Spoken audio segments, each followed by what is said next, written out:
Hi, guys. You're watching Hello Crypto Kitty 2.0, the show about all things crypto. I'm so excited. I'm here today with one of the board members of GameFi. He's an artist and activist. His name is Matt Gooch. Hi, Matt.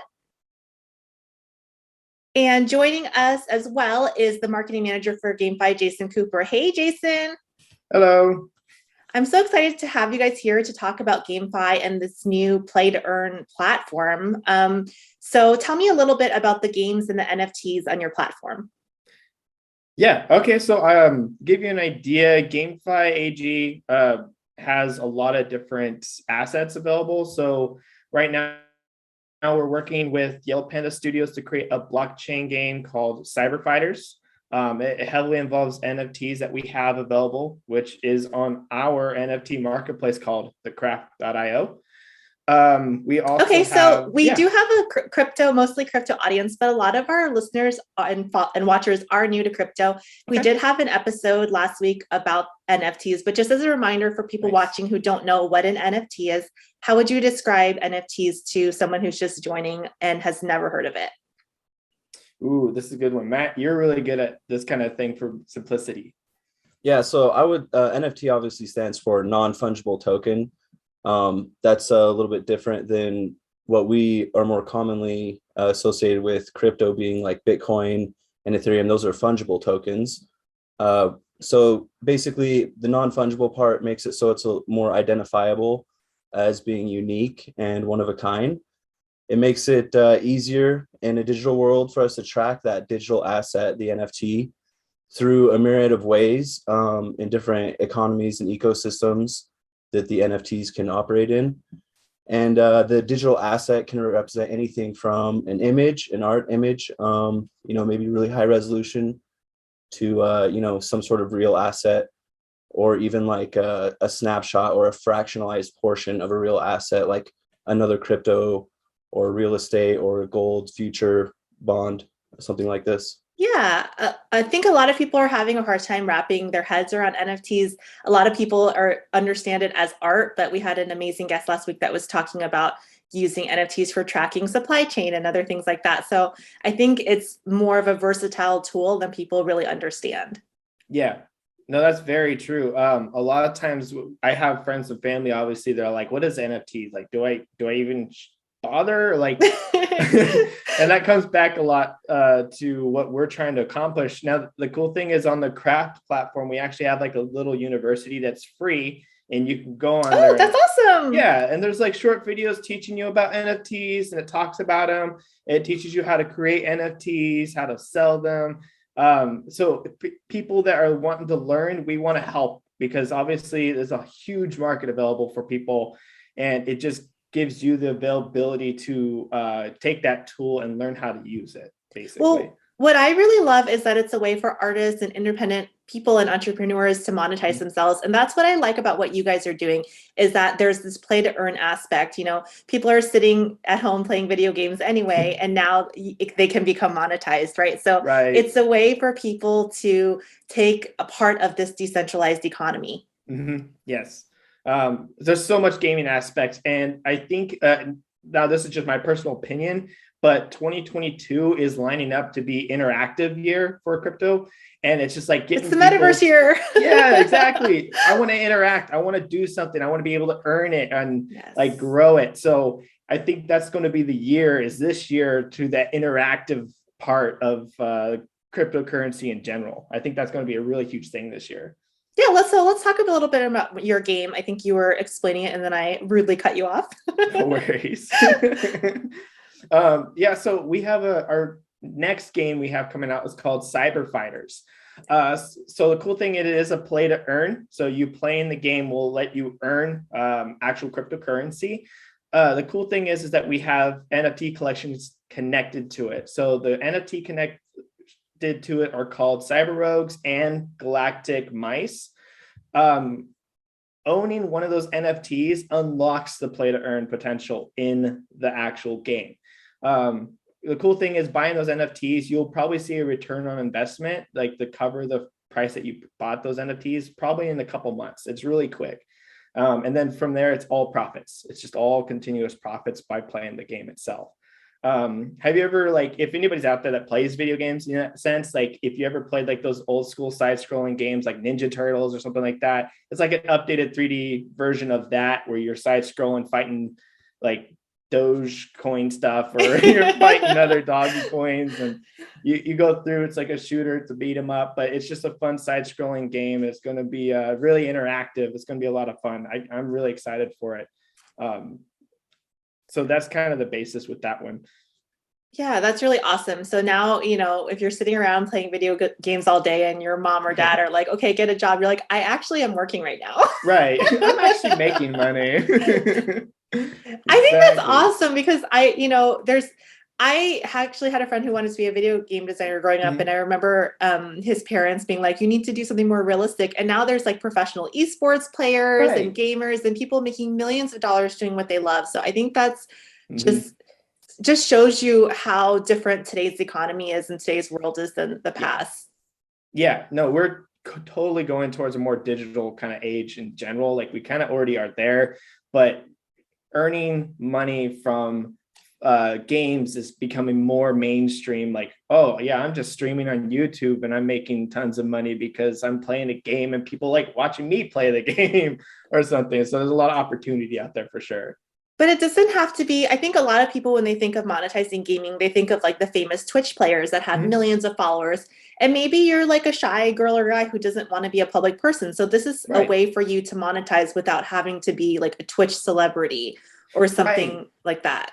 Right. So this is to give everybody a chance to actually earn and not have to be in front of a microphone or in front of a camera. And they can actually sit there, play, and earn actual money. So that's going to be exciting opportunity for people like that. Exactly. And that's your time. You're putting that time, I know people have put hours and hours, hundreds of hours into games, and all you get is to feel good about yourself that you pass a certain level, but now you're actually able to physically monetize. So how many Cyber Rogue NFTs and Galactic Mice NFTs are going to be issued? Yeah, so Cyber Rogue NFTs, there's going to be 7,777, and that is on the Ethereum network. Okay. Galactic Mice is going to be on BSV, and that's going to be 5,000 collection. They're kind of rare. It's like a limited amount. Yes, they are kind of rare. They are a limited amount. Cool thing is that down the road, we have options to grow different collections to start adding in more players if we need to, because we have a lot of story behind our Cyber Rogues and Galactic Mice where there's different factions. So we can create NFT collections under the different factions. So if you own like a Cyber Rogue and all of a sudden another collection comes out with a different faction, your NFT is not going to drop in value. It's going to keep going up because it's rare still. So we're not going to hurt any of the rarity of these NFTs. So is there any staking involved as well, or is it just play to earn? Play to earn, yeah. Matt, did we come up with that at all? Do you know? So there are multiple ways to earn, because you can actually play the game and earn carrots in the game, which you can then exchange for Pika, and that's by basically playing the game. You can earn there. And then there's also tiers of the NFTs in the Cyber Fighters. So we have 25 exclusive generals, and basically these tiers earn rewards for those generals. So there's also, it's almost kind of like I'm not sure how too familiar you are with like owning land in other games and NFT play to earn games. You can own land, and people that mine on your land you can charge them royalties. And this is kind of a similar way where the generals are going to earn royalties essentially from the fighters underneath them, the players playing the game. So there's that aspect. We don't necessarily, to answer your question, have a way with staking, but we do have some avenues to approach that with, since GameFi kind of has more of an umbrella project with the craft, the NFT platform that obviously the Cyber Rogues are going to be sold on. That's maybe something we can look into in the future to provide some staking opportunities. Mm-hmm. So there is availability to own interest or money from that land. Is that what you're saying? That digital land? Basically, we don't have land per se, but we do have these 25 generals that are the leaders of the Cyber Rogues, and there's also 25 generals for the Galactic Mice.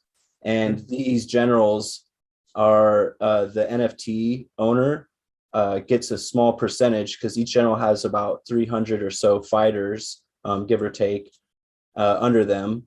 And so that also incentivizes, say I own one of the generals and I want to try and get people to, fight for my army. I could maybe have like some separate NFT project that I have going on, or some other way to incentivize people through random airdrops or something to play in my army. And that's also going to give me an incentive to provide those benefits to people. Okay, so what are some of the other differences between the Cyber Rogue and Galactic Mace? The chain that they're on. And then also they have different backstory and lore that we have. Some players are interested in kind of really reading into the project, and we have some interesting literature there for them. Okay, the most important, do you have any hot girl generals? Yes. That is important for female gamers. True. Always want to be a female character. I know that's really silly because, it's a game, but I like to be a female character when I play. So no, it's perfect. We do got female generals too. So that's there's awesome. a mix. Do you guys have any non-binary generals? Ooh, good question. I mean, technically no, because we're really specific on the he and she stuff. I mean, who's to say that we don't do that for the Galactic Mice? Because we haven't released the generals yet, so that's something that we could do. Well, just think about it. Maybe some trans player or non-binary player wants to identify with, right with the non-binary general. Yeah, exactly. Okay, so let's talk about the tokens. You mentioned carrots. Is that the token, or what is the native token name or the utility token for and tell me a little bit more about that. So to give you an idea, in game, the carrots you can actually trade out for one of our cryptocurrencies. So we actually have a 3-tiered system. One of the tiers is out already. It's the base one that's called Pika. That one's the cheapest one. It's the easiest to get. It's on Ethereum, but we do have a Polygon bridge open, so you can buy it on Polygon/Matic. Very, very cheap gas fees, so it's really easy to buy. Yeah, I was about to say. Yeah, ETH can be really expensive when we understand. $600 for ETH fees right now. Yeah, it's too much. So the Polygon makes it really easy to buy. Really, really cheap. I think gas on Polygon right now is like a quarter of a penny. Yeah, I was about to say, I think it's a couple pennies. So that's why a lot of people are going to that network. Yeah, it's so cheap. And then, or that sidechain. Right. Yeah. So that's super cheap. It's really easy to use. So with that, that's our base model. And then our second tier is called Metra. The cool thing with Metra, that was the one that's heavily involved in the Cyber Fighters game. So Metra is a little bit rare. It's more expensive. And then our third token is going to be called Kai, or Key, as some people say it. It's just KI. That one's going to be the third token. It's the most rare. It's also the smallest supply. So that one's going to be the most expensive.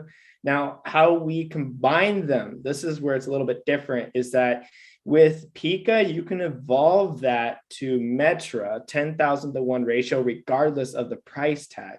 So if Metra is taking off and boosting up in price tag, you can evolve your Pika to Metra, and then you have that benefit of Metra, because now you have a lot more money in your wallet. If you wanted to evolve Metra to Kai, you can. And currently we're talking at a ratio about 1,000 to 1 for Metra to Kai. And then that way you can have the Kai token. So the cool thing is that they're all connected, and that builds a gaming aspect to the tokenomics. Because now you're like, which one do I evolve to? Which one's going to do better? Each token's connected to its own asset, or more connected to its own asset. So then at that point, you're trying to figure out which one that should I have. You can't de-evolve. So you can't go from Metra to Pika unless you sell Metra for Pika. But speak for yourself. I know some people that are de-evolving, but right, in the game. Yeah, exactly. But yeah, it gives you the option to evolve up, and then you have this opportunity to now make more money just by paying attention to the tokenomic side if you like that kind of stuff. So we have a gamification in everything we do, basically. So there's like a side for like econ nerds who want to like watch the value and figure out where they want to evolve to. That's pretty Oh, fun. yes. Yeah, Metro is actually coming out here in the next month or so, like actually pretty soon. And so that'll be available, and Evolution will be open as soon as we launch that too. So it's going to be really exciting to see that. Okay, in the podcast wrap, you mentioned something about whitelisting. What's that? Yes. So whitelisting is for the Cyber Rogues and Galactic Mice. We have a certain amount of slots open. I need to go back and see, but it was a total of 500. We still have available slots. It just means on our Discord, you go on there, you do what's the requirements to get whitelisted. And that means when the tokens, the NFTs do drop, like Cyber Rogues and Galactic Mice, when they officially come out, you have the opportunity to buy one first. And there's also raffles going on for anybody that is whitelisted specifically to get one for free. So that's what the whitelist slots are. It just means that you're reserved to be allowed to buy it before anybody else. So you're guaranteed to get one if you want one.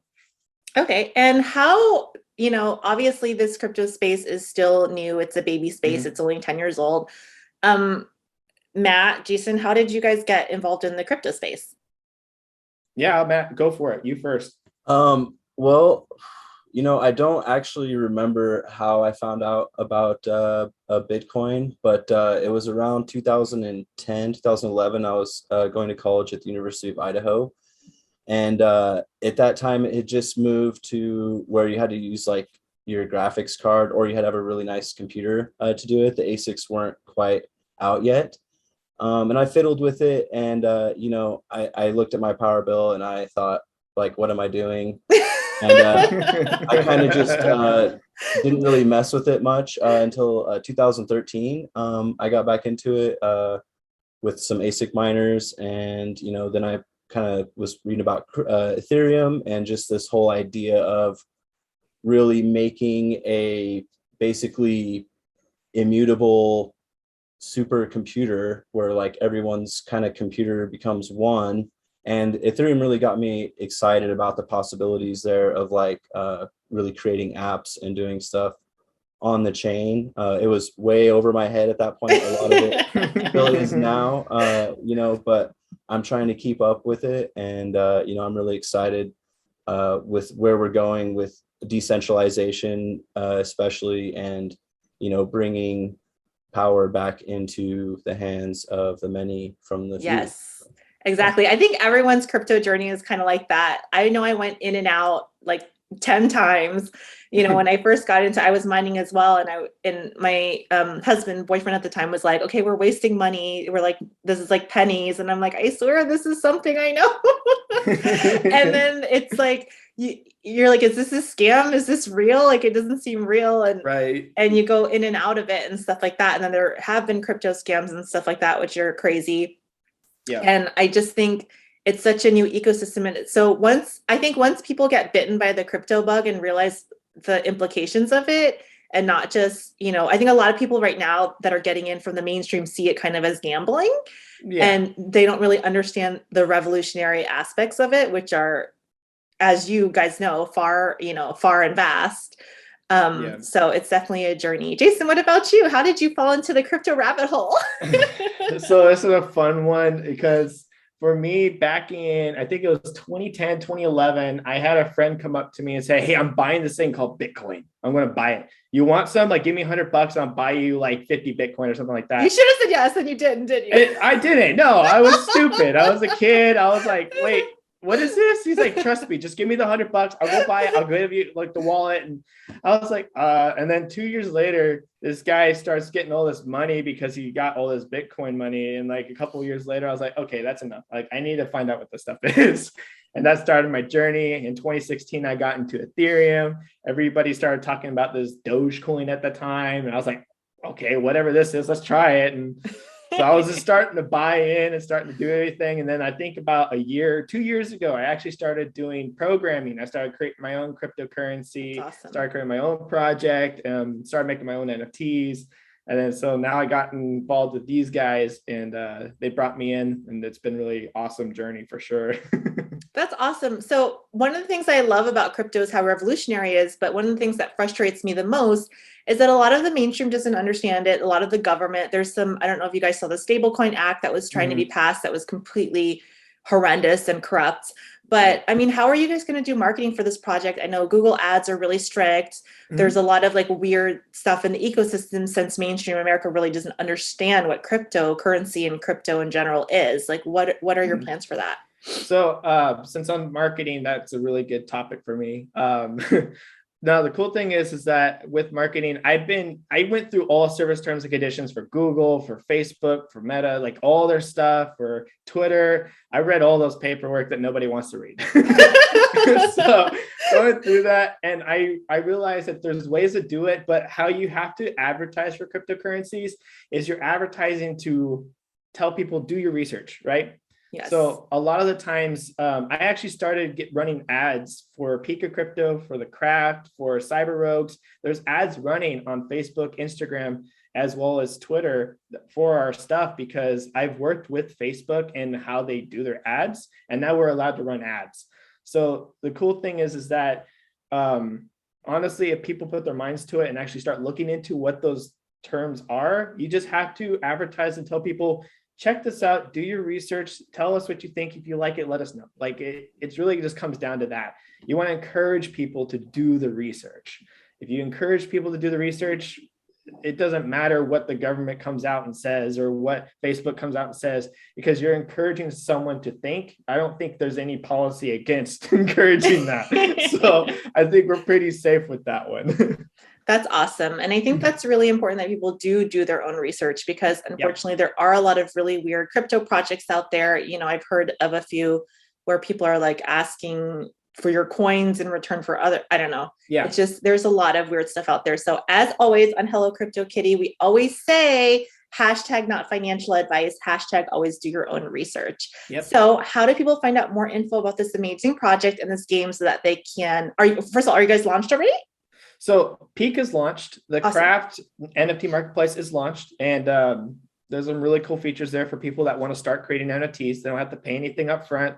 It's lazy minting, so that means the person buying your NFTs makes it really cheap, so you don't have to pay anything for yourself as an artist. That's launched. Cyber Rogues, the first 25, the generals that he was talking about, those have launched already. They already sold out, which was really quick. Oh wow, how fast did that take? It was like what, 48 hours or something. It was pretty quick. They sold out. It was pretty quick. And then Galactic Mice we're actually working on, because I don't know. Have you heard of BSV by chance? Do you know much? Bitcoin SV? Yeah. So we actually got to talk to the Bitcoin Foundation president, Jimmy Nguyen. We got to talk with him, and he told us who to get in contact with, how to work it out. We're going to bridge over to BSV, and that collection is going to be started. We already got a really good foundation on that, so that's going to be coming out here pretty soon, shortly. So Metra's launching here in the next month. Cyber Fighters was launching in the next month or two. Like, there's a lot of stuff all launching right now. Peak is launched already, NFT's launched already. So if you want to find out more, obviously you can always go to pikacrypto.com. There's a lot of information on there. And also, if you want to do the Cyber Rogues, the Cyber Fighter stuff, it's cyberrogues.com. Really straightforward and simple to the point. Great. We'll have the links below in the podcast and the YouTube and the Rockfin description for those of you who are watching. If you're listening, you'll have to go to the website when you're not driving around. So I just want to know, what is your favorite and most exciting thing about this project, and what really gets you excited about crypto? All right. Matt, you want to go first on this one? Yeah, sure. So I think with GameFi, the most exciting thing is just bringing these gaming aspects to different parts of our life. With the craft.io, we have basically some gaming implementations into it with puzzle pages. And, we've got ways where we're going to have bonuses and collect like utilities for people that own certain NFTs. Like, for example, we've got the Zodiacs coming out on the craft. They're basically the avatars of the craft. And if you own one of them, you can put your birthday in on the edit profile page. And, that'll let us drop people presents on their birthdays. And that's a nice airdrop. And we'll have it'll unlock a page where they can go and see their zodiac. If people are into astrology, And that's just one example of some of the ways that we're kind of making the internet more interactive and also kind of respond to who you are and what you like without this whole behavioral advertising way that is being kind of forced on us. So more individualized without the creepy algorithm tracking you. Yes. Yeah. I'll have to jump in and say that for me, like my favorite thing that we have coming, a lot of our community knows about it too, is that Kai, that third token, is going to be connected to an NFT trading card game called Elders of Kai, or Elders of Key, some people say it. And I am so excited for that because we already have artwork coming out to show people what that looks like and storylines for that. It's going to be a huge trading card game. And those are physical cards or NFT cards? They're going to be NFT cards. Yeah. So that's something that's coming out this year as well. And I'm super excited about it because the artwork, if you ever look at the like Twitter and then just search Elders of Kai, the artwork there is so cool. Like I love that kind of fantasy kind of stuff. It looks so cool. I'm so excited for it. That's awesome. Well, I will definitely have people check out your website and check out the game. I think the most exciting thing that you guys have said today is you mentioned, Jason, that you guys have information and education as well. So Yes. I think that is so important because there's so many YouTube videos and channels and things where it's just, you know, some 19-year-old kid pointing at a crypto chart going to the ceiling and going, look, it's going up. Look at the macros, it's going up. I'm like, okay, that's not education. That's just Right. speculating on the price of crypto. Right. Yes. The Craft University is great. It's That's YouTube awesome. videos. It walks you through, it talks about it. I love that stuff. It helped a lot of my friends understand it and start creating their own NFTs. Yes. It's really cool. Really cool. So And I it's will check free. that out. Yeah, that's really awesome. No, I think education is the most important thing to make cryptocurrency more mainstream. Obviously, network effects is taking, you know, the market for cryptocurrency games, NFTs, investing, DeFi is exploding in the next Right. 5 years, and everyone's super bullish about it. But I think education is key because if you don't understand it, you're essentially just kind of wandering around the dark. But once you get it, it's like, I felt like once I understood it, it clicked in my head. I was like, oh, this is so easy. It makes sense. And I think a lot of times people hear these terms and they sound jargony. You know, they're like, what? GameFi, decentralized gaming, what are they talking about? Right. And they get overwhelmed. And I know that's what happened to me. The first 2 years of crypto, I was like, I'm not a programmer. I'm not smart enough to understand this stuff. And then once I understood it, I was like, oh, this is super easy. Right. It's like, do I need an engineering degree for Yeah. this? I was like, staking, what's happening? What is this? Smart chain, side chain, what are they talking? Gas fees? You know, Right. so it can be a little overwhelming. So to me, the most exciting thing about your project is that Craft University that you mentioned. That's awesome. So you guys should check it out and get educated. Guys, this has been Hello Crypto Kitty 2.0, the cryptocurrency show with all of the fun news about crypto. You guys can check me out on Twitter at Funny Rosie. Check us out on Rockfin, rockfin.com/Rosie Tran. This is Hello Crypto Kitty 2.0. And remember, as always, #CypherKitty. Bye.